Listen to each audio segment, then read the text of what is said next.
Today I'm going to be taking you through a step-by-step tutorial of how to make your very own baby clothes memory quilt.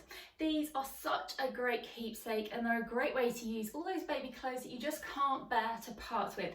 They're also really fun to make, so let's take a look at exactly what you need. So here's everything you need to make your baby clothes quilt. First of all, of course, you're going to need a nice stash of lovely, colourful, bright baby clothes. Any that have got any writing or applique on the front look particularly nice. Secondly, you need something to cut out your squares with. These are great, they're called rotary cutters and they make cutting out really nice and easy. But if you don't have one of these, don't worry, you don't need one. You can just use an ordinary pair of good quality scissors. You're going to need some coordinating thread, a sewing machine of course. Then you're going to need something to cut out your squares with. There are these fantastic templates that you can buy, especially for patchworking, that come in specific sizes. You can buy them in sets.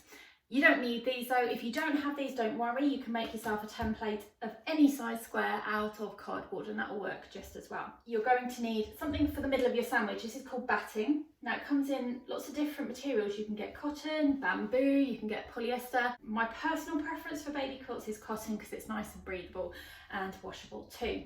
You're going to need an iron. This is really important. This thing here is called fusible lightweight interface. Now the problem that you have with baby grows is the jersey fabrics in particular are very stretchy. They stretch in all directions. That means it's a nightmare to sew. That's where this stuff comes in. This interfacing irons onto the back of your fabric and what it does is it stops it from stretching. So this is a really, really important step. Lightweight, fusible interfacing. You can buy it from Amazon, eBay or your local fabric shop, but don't skip this step.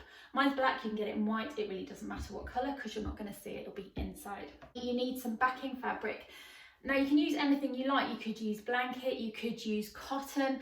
This is actually a brushed cotton duvet that I picked up really inexpensively from my local supermarket, and I find that brushed cotton gives a really nice cozy effect on the back of your quilt. I also love this really extra long quilting ruler, and this comes in really handy when it comes to squaring up and trimming your quilt at the end. This is a 24-inch one. You're going to need an iron for attaching your lightweight fusible interfacing to the back of your baby clothes and also for pressing your seams. For basting the quilt, you're going to need either just some safety pins, or if you want to get a bit fancier, some basting spray. This stuff's great, but obviously if you're going to make a few, it can get expensive, whereas safety pins are relatively cheap and cheerful. And then finally, you're going to need your binding. Now for this project, I'm going to use satin binding because I think that works really nicely because it's really soft and silky. And finally, these little things are quilting clips, and I use these in the binding stage.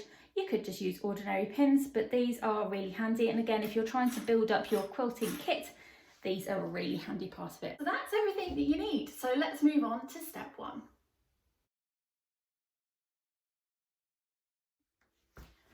Okay, so now we're going to start cutting into our baby clothes. You need to decide what size squares you want. Now, I'm going to use my 6-inch template for this. If you're using cardboard for a cardboard template, you can use whatever size you want. You can be led by, what size panels you have on your baby grows, but once you've chosen, I would stick to all the same size because it makes it a lot easier. Now, first of all, what we're going to do is cut off any of the bits that we don't need so that we end up with a nice flat piece of fabric to work with. So we're going to cut off any of the seams, the arms, the poppers and the necklines like so. Before we start cutting out our squares, we need to add our magic ingredient, which is our fusible lightweight interfacing. Now, the easiest thing to do is once you've got your interfacing is cut it out into roughly the squares that you want, a little bit bigger. On your fusible interfacing, it's two-sided. It's easy to feel the side with the glue because it's rough. Then you just want to place that over on the back side of your baby grow, roughly where you want it. Then you just simply take your iron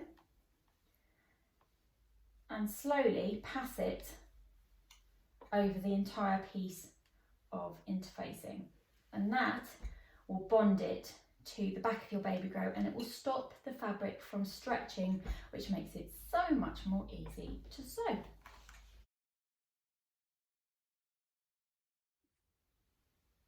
So once you've added your interfacing onto the back side of your baby clothes, it's time to cut out your squares. Now, as I say, you might be using a cardboard template, you might be using scissors, but I'm going to use my template and my rotary cutter and cutting mat because it makes things quite a lot quicker. So we're just going to cut, we're going to firmly push down on the template so nothing can move, and we're just going to cut along the outsides of our template.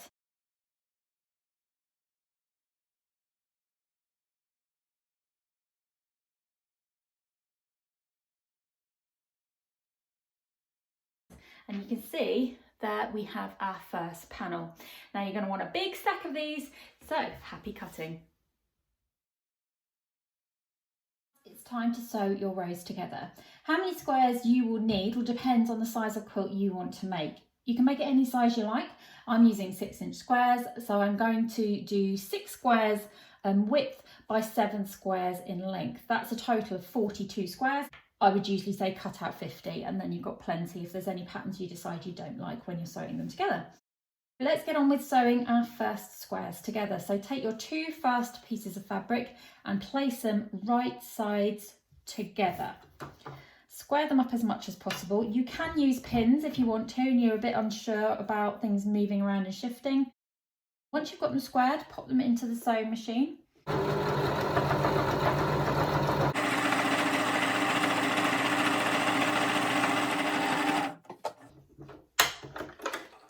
Just going to snip my threads on both ends. And there you go, we've sewn our first 2 squares together.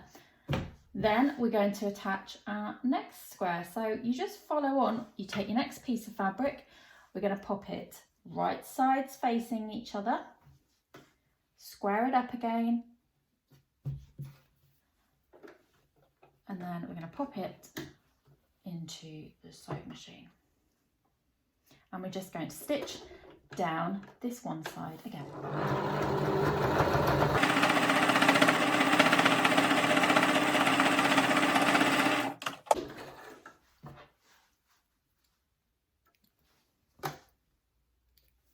Keep going until you've completed your first row. Okay, so once you've sewn your rows together, it's time to attach those all together. Put your fabrics right sides together again, and then I would use some pins and just try and make sure that you've got your seams lined up, because that's going to give you a really nice finish. And just go all the way down, again making sure that your seams kind of match up. And then just pop a pin in. So pop your presser foot down,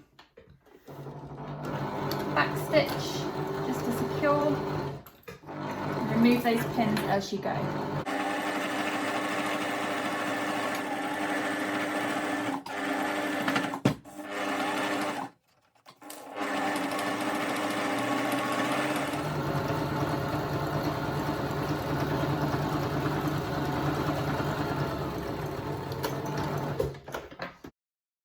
Now just carry on sewing those rows together until you get to the end, and that will be your finished quilt top, which means it's time to move on to making our quilt sandwich.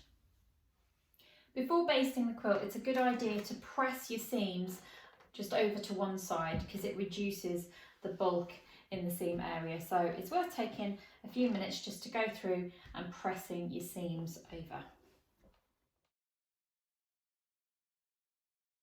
The first thing you want to do is lay out your backing fabric either on a big table, or you can even do it on the floor, it really doesn't matter. Your backing fabric will have your pretty side facing down. Then you have your batting. Both of those are a couple of inches bigger than your top, and then you lay your top over each of those. Now you want to really make sure that you've smoothed everything down. You smooth it out from the centre, moving outwards, so everything looks really good. Now what you should have is your 3 layers of your quilt sandwich. So you've got your backing fabric, on top of that is your batting or your wadding, and on top of that is your quilt top. It's all smoothed out and it's ready to baste. Now what that means is to secure all these 3 layers together ready for quilting. Now you've got a couple of options. You can use fabric adhesive spray. Your other alternative is just to use regular safety pins and pop a safety pin pretty much in every square. That's what we're going to do today, so I'm going to get on with putting these pins in. Okay, so we've got a pin in pretty much every square. There's just one more to pop in here. And we are done. So by having all these safety pins, it means that all 3 layers are nicely secured together. Just flip it over and just check your backing, check you've got no puckers or little bits that don't look so cool. That all looks good. And now we have basted our quilt and are ready to take it back to the sewing machine for quilting.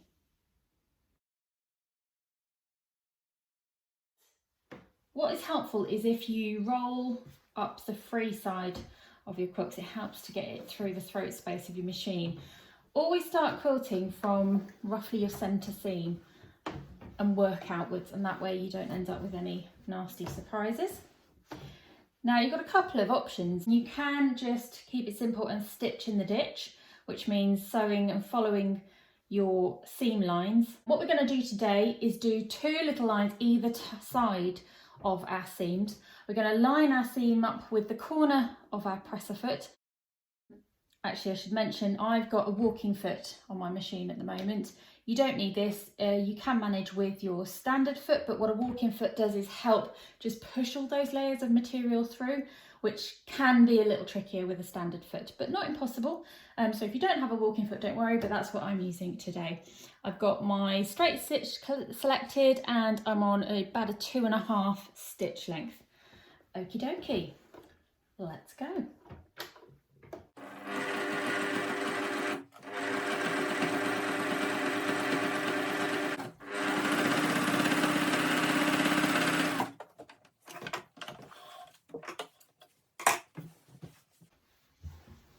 Okay, so we've done 1 line going all the way down. You can see we're about 1 centimetre away from the centre seam. We're now going to flip the quilt around. We're going to re-roll the opposite side so we can fit it into the throat space of the machine. And we're going to go back on the opposite side of our seam. The reason for going in the opposite direction is it helps to mitigate any kind of travel of the quilt, and you're kind of going one way then the other and spreading out that distribution if there is any movement. Okay, so off we go, same thing again. Okay, so that finishes off the seams this way. So what we need to do now is flip the quilt and do exactly the same thing the other way, starting again from that centre seam.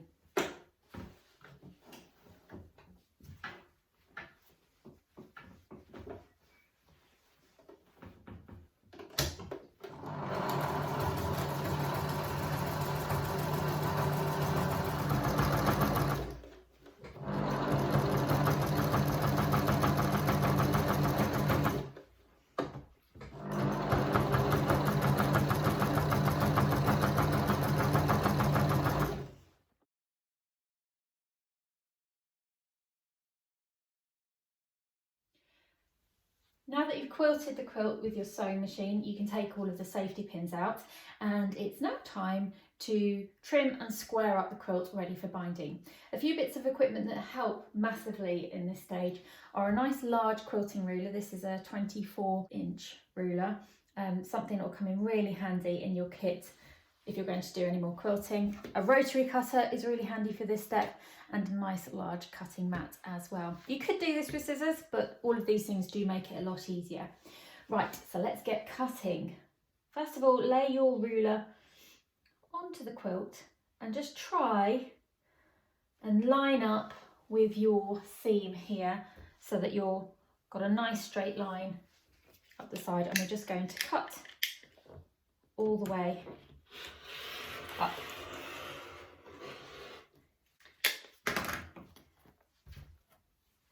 to move the quilt along so you've got it all on your cutting mat. You don't want to be cutting into your table. Leave yourself a good 6 inches here so that you've got a straight line to line up with. And then once you're happy,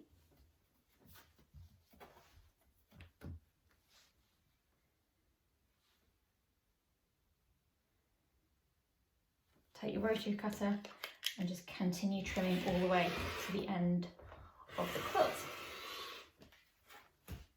That's one side done. And we're just on the final straight. So lining up 6 inches of your ruler on the straight, double checking that you've got your line following your seam nicely, and then just go ahead and trim. And there we go. The quilt is nice and square. The only thing that we have left to do is attach our binding.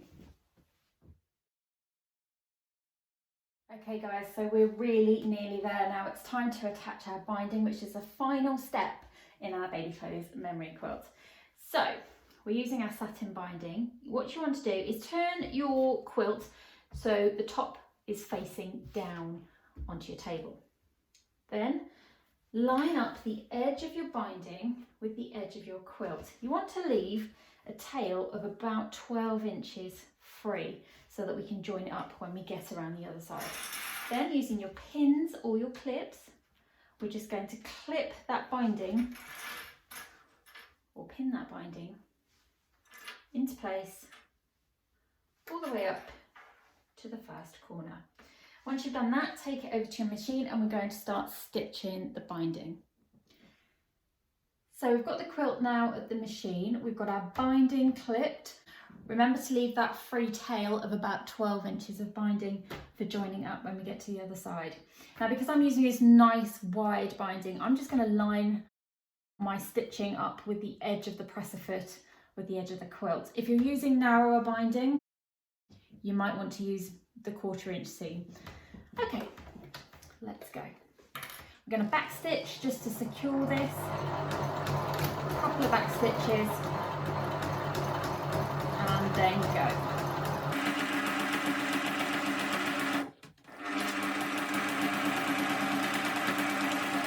Once you've got a little way down, it's always worth just checking your stitching on the back side, checking everything looks nice and neat and okay, and it does. So we can keep going.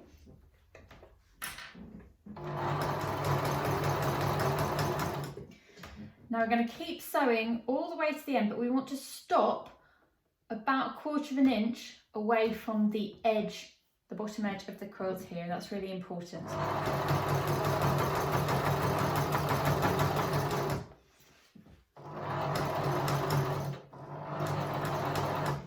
And we're going to back stitch.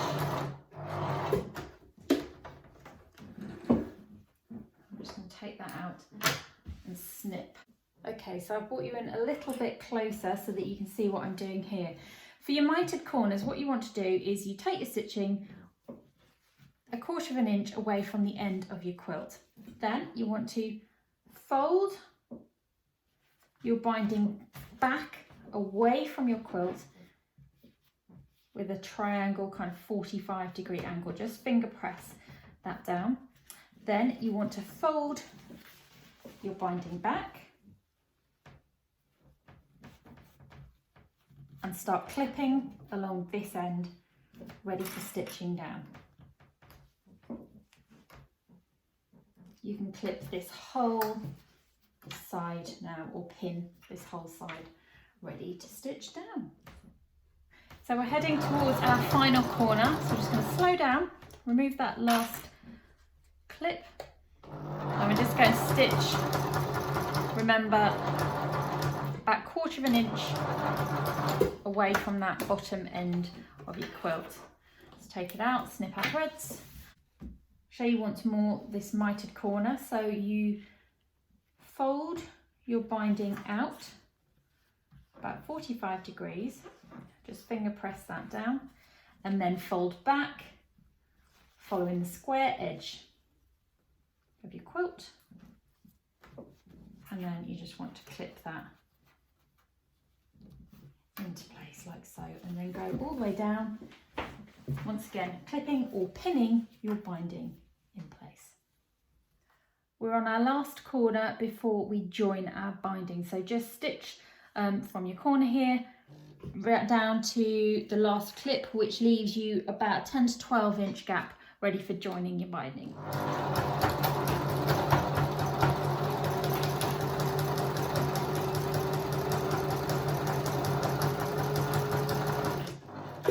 And then let's cut our threads and take the quilt away. Remember to leave yourself a nice bit of free space on your final edge for joining up your binding. Take the one tail of your binding and you want to cut a 45-degree angle. So carry that on that side there. Then you want to just tuck that over so that you've got a nice clean edge. Then bring your other end over and you want to trim it down so that you've got a nice little piece. You fold that back over. I'm going to tuck the end of our binding in. Pop that in there.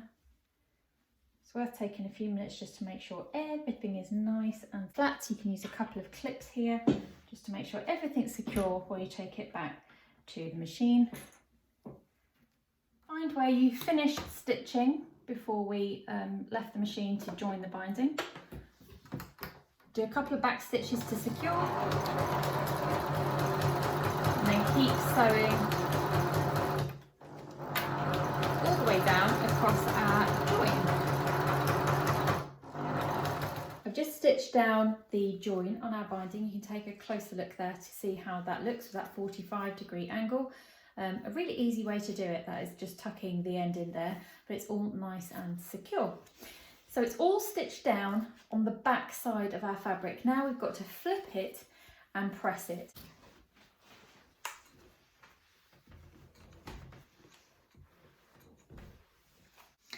Now that we've pressed open all of the seams of the back of the binding, flip your quilt around so that we are top side up.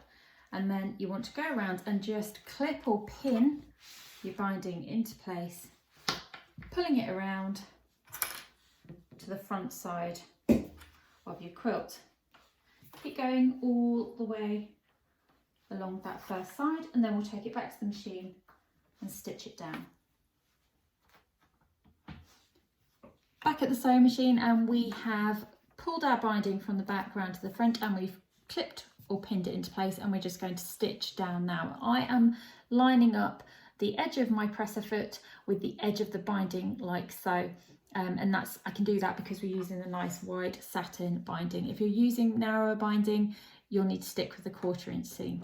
A couple of back stitches to secure.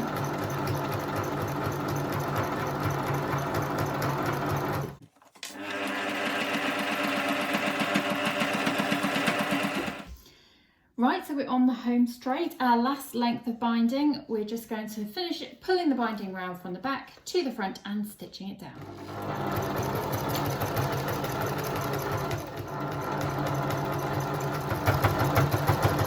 There we go, a couple of back stitches just to secure the end of our row. And there we go, guys, it's finished. Our very own baby clothes memory quilt. Now I think you'll agree, it looks cool and this is going to make such a great keepsake for years to come. I really hope you enjoyed making that along with me. You can see the 6-inch version is what I'm holding here, and on the wall behind me is one made with slightly smaller 4-inch squares. Well, I hope you enjoyed that. Please let me know with a like or subscribe, and I'd love to hear from you in the comments. So just let me know if you have any questions. Anyway, that's it for me. I'll see you again soon. Bye for now.